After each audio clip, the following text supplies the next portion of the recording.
Alright, what's going on, you guys? Welcome to Real Madrid Hub again. I'm your host, Dr. J, and I wanted to make this video for a simple reason. This video is going to be just about Manchester United and the new project that Ole Gunnar Solskjaer is building up on different players right after the last signing of Rafa Varane from Real Madrid. As you know, I am a Madridista, but now that I know that there are a lot of people from the UK watching the channel and subscribing the channel, of course, I want to talk a little bit more regarding two Premier League teams like Manchester United, Chelsea, Manchester City and others, because to me it's really important to keep an eye on these teams, considering that the most of them are going to be potential rivals in the Champions League. That is pretty obvious. I'm going to try to be, though, very respectful with you all, because I really like the Premier League and all the teams regarding to the English teams, and of course I'm really amazed by the passion that you guys have on the soccer spectrum in UK and all the stuff. So that's why I'm going to talk about the project of Manchester United, because in my opinion it's an incredible project, and of course in a certain way I'm a kind of jealousy when it comes to Manchester United, just because I'm hoping the same to happen to Real Madrid, because this year it was supposed to be the year when Real Madrid was going to see how many players of the squad were going to departure from Real Madrid, but in the last moment nobody is leaving, other than Sergio Ramos or Rafa Varane, for example. And on the other hand, we were expecting to sign Kylian Mbappe, but for now nothing is going on. There's no latest news, breaking news regarding to the French player, and of course in a certain way I'm kind of disappointed. And now when I see a team like Manchester United signing players, building up a super project for the next season and trying to aspire again to the Champions League, to the top of Europe, to me it's really such a cool thing, because that means that there is a manager, coach, or whatever you want to call it, really worried about the project. And that is very important for me, because I was expecting the same for Real Madrid, and that's why I'm kind of disappointed, and that's why I wanted to talk to you all, people from UK, so you guys can have a perspective from a Madridista perspective, right? A person from overseas talking about your teams and things like that in the Premier League and all the stuff. So I thought it was going to be something cool to talk about Manchester United, players, signings, departures, exits and all the stuff. So that's why I'm going to spend the next 10 minutes or so talking about Manchester United. So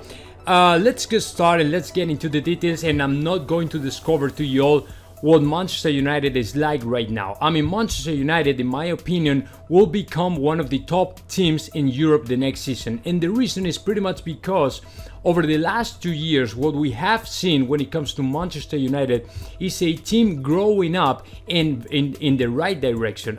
2 years ago, right after Jose Mourinho was sacked from Manchester United and Ole Gunnar Solskjaer took over the bench of Manchester United, the team was going through or went through a kind of turbulence time, very difficult times, trying to reach the Europe League positions in the standings and things like that. So it was hard times, but in my opinion they started to grow up the project, to build up a project, signing new players, and to me there are particular names that we have to highlight in this kind of growth, right? For example, to me the first one is Ole Gunnar Solskjaer, the coach.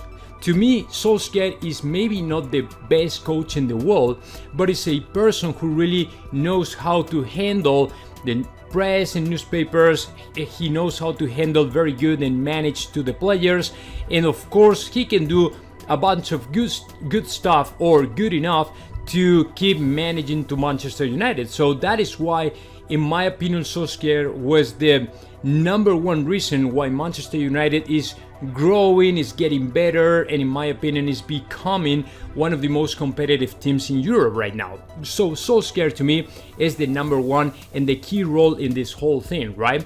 So right after Solskjaer, I would say the transfer, the signing of Harry Maguire, it was a turning point in the defense of Manchester United. Right now, right after the signing of Rafa Varane, everybody out there is talking about the same. What great duo, what great couple will make these two guys, I mean Harry Maguire and Rafa Varane. Rafa Varane, of course, is going to replace to Victor Lindelof. Of course, it is in my opinion, it's not because it's a former Real Madrid player, but in my opinion, this guy, Rafa Varane, can provide to you all guys a much better or way more skills and talent and all the stuff to Manchester United than Victor Lindelof. I mean, I want to be very respectful at this point. I don't want to be disrespectful with this guy, but I think that Rafa Varane is a player who has won, 4 Champions League, 3 La Ligas in Spain, so he really knows how to do it, right? So in my opinion, you guys have signed a very good player who can provide a lot of experience. He has thousands of hours of flight and knowledge and experience and expertise and things like that, right? So alongside with Harry Maguire, they are going to crush it, and in my opinion, we are going to see one of the best couple defenders in the whole soccer spectrum in Europe, right? And I mean, these guys average every single season about 17, 15 clean sheets and stuff like that. So our aerial duels, they are just incredible. Harry Maguire is, I think, like 6'5" foot tall, and Rafa Varane is about 6'1", 6'2", something like that. So our aerial duels, man, there's nothing we can do about that. Some people, on the other hand, has been arguing that players like, for example, Van Dijk from Liverpool is still the best defender in the soccer spectrum, right? Is the best defender, the best center back in Europe. In my opinion, he's a great guy, he's a great player. He did an incredible job 2 years ago in Liverpool, but right after the injury that he had, in my opinion, right now, I would say that Van Dijk is not in the top 3, maybe in the top 5 of the best center backs in Europe, but it is not ranking the number 1 in my opinion. Right now, Rafa Varane and Harry Maguire are by far much better than Van Dijk. I mean, I'm not going to say he can recover that position, right? Maybe number 1, number 2, maybe number 3 or something like that. But for now, considering that Rafa Varane and Harry Maguire have been active, very active over the last season, I would say that these guys are number 1, number 2, number 2, number 1, something like that, right? So those are, in my opinion, the other columns or pillars for this new project of Manchester United. And of course, now I have to talk about another super important name, because if I highlighted to Solskjaer as the number 1 key for this change, for this big change in Manchester United, of course I have to highlight as well to Bruno Fernandes. I mean, Bruno Fernandes is a player who, if I'm not wrong, he arrived to Manchester United in the winter market. I'm not sure about that, but it was still a very major signing for Manchester United, and he changed everything. I mean, all the things that Bruno Fernandes has provided to Manchester United, becoming even a kind of captain, skipper for Manchester United, and one of the most important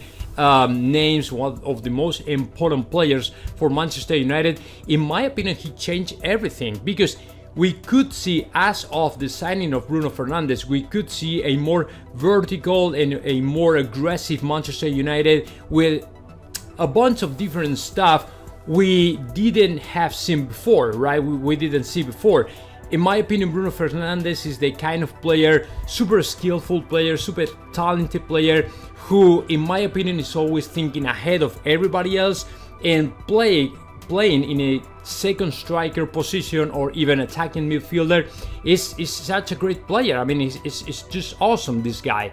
So this year, and now I'm going to move forward and I'm going to talk about the superstar, the big signing of Manchester United, who is Jadon Sancho. I think that now we might see a big change in the formation of Manchester United. As you know, with Solskjaer, Manchester United has been playing pretty much the 4-2-3-1 with, of course, a back line of 4 players with Bin Saka Luke Shaw, and of course Lindelof and Harry Maguire, and then two more players with Fred or McTominay alongside with Paul Pogba or Marcus Rashford, alternating the position a little bit, and then Bruno Fernandes and then Edison Cavani, right? Okay, so this year we might see a change with a formation of 4-3-3, seeing to Marcus Rashford going forward and playing more as a pure and real winger, and on the other hand we might see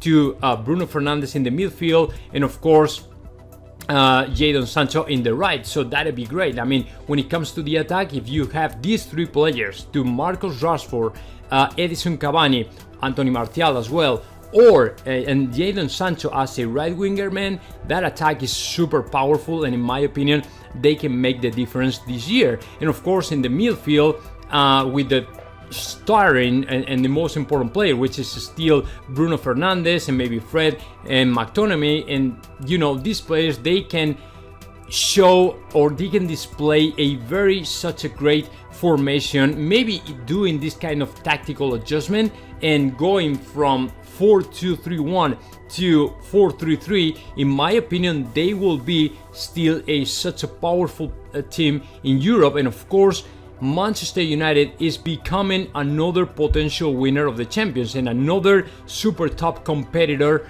for the Champions League this year. So what I'm seeing from a Real Madrid perspective, from a Real Madrid fan perspective, it is the kind of thing I wouldn't like to see. I mean, when you see these teams, for example, Manchester United this year, Chelsea last year, signing a lot of players like Timo Werner, Kai Havertz, you know, and they have also a very good defense with Tuchel on the bench and Thiago in the back line as a center back, because they use only 3 players in the back line. But Rudiger and Thiago and Chilwell, Azpilicueta, and all these players, you see the kind of project you would like to see in Real Madrid. In my case, because I am a Madridista fan, right? So what I'm seeing right now in Manchester United this year is that these guys, these players, can really take to Manchester United again back to the top. Because since the years of Sir Alex Ferguson, in my opinion,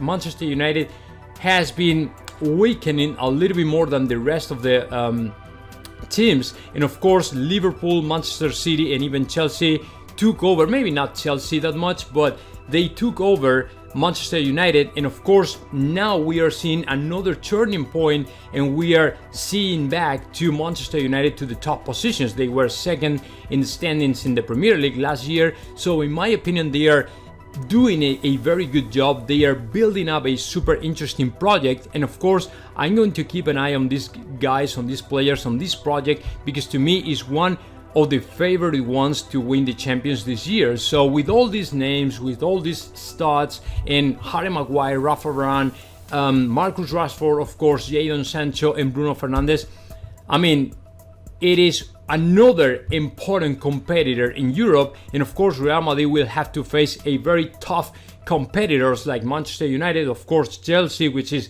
the current Champions League winner, and of course if you go out of UK, you can find to Bayern Munich still and PSG, which is of course are really tough teams as well. So I don't know, guys, but I'm so happy to share with you. Let me know what you think about that. And of course, this is my opinion about the Manchester United project from a Real Madrid fan perspective. So I hope you like it, and of course thank you all for joining my channel from the UK. Of course, I'm very delighted to tell you all that I'm so happy to share with you all this kind of comments, not only news about Real Madrid, but of course also about Premier League teams and things like that. So I don't think it's going to be the last one, because we have another conflict when it comes to Erling Haaland and Chelsea, because we are, you know, Chelsea and Real Madrid are in the race for Erling Haaland. So let's see what happens, and see you in the next video.